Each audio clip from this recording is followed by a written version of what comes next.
আমরা রয়েছি এখন গঙ্গাসাগর থেকে আমরা বেরিয়ে গেছি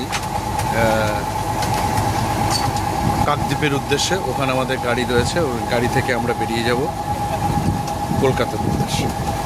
অদ্ভুত সুন্দর আমাদের লাগলো, কপিলমুনি খুব সুন্দর দর্শন করেছি। বাকি আমাদের সঙ্গে যারা টিমে ছিল তারা কপিলমুনির ওখানে চান করে ঘুরে খুব এনজয় করেছে। আমরা সার্কিট হাউসে খাওয়া দাওয়া করলাম, খাওয়া দাওয়া করে ওখান থেকে আমরা আবার একটা গাড়িতে এসে পৌঁছলাম ফেরিতে। আমাদের সঙ্গে সবাই ছিল, পালদা ছিলেন, পালদা খুব এনজয় করেছে। পালদার ট্যুর কেমন হলো বলুন? সুপার ফাস্ট, সুপার ফাস্ট, সব সিস্টেমে হয়েছে, সব সিস্টেম আর টাইমের আগেই, যাতে আমাদের কোনো রকম কোনো অসুবিধা না হয়, আমাদের টিমের পুরো জিনিস।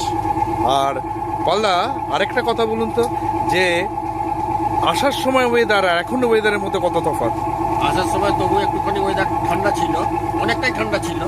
আর এখন তো সোনারি মৌসুম, একবারে সোনালি মৌসুম। মৌসুম পালদাও খুব এনজয় করেছে এর মধ্যে। আর আমাদের পুরো টিম যাদের সঙ্গে রয়েছি, এই হচ্ছে লঞ্চ, ডাব্লিউবি গভর্নমেন্টের লঞ্চ দিয়েছিলেন, সেখান থেকে আমরা সব ব্যবস্থা করে এখান থেকে বেরোলাম।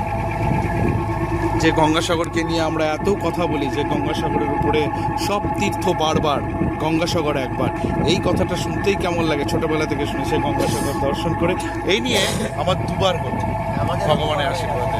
যাই হোক, আবার দেখা হবে।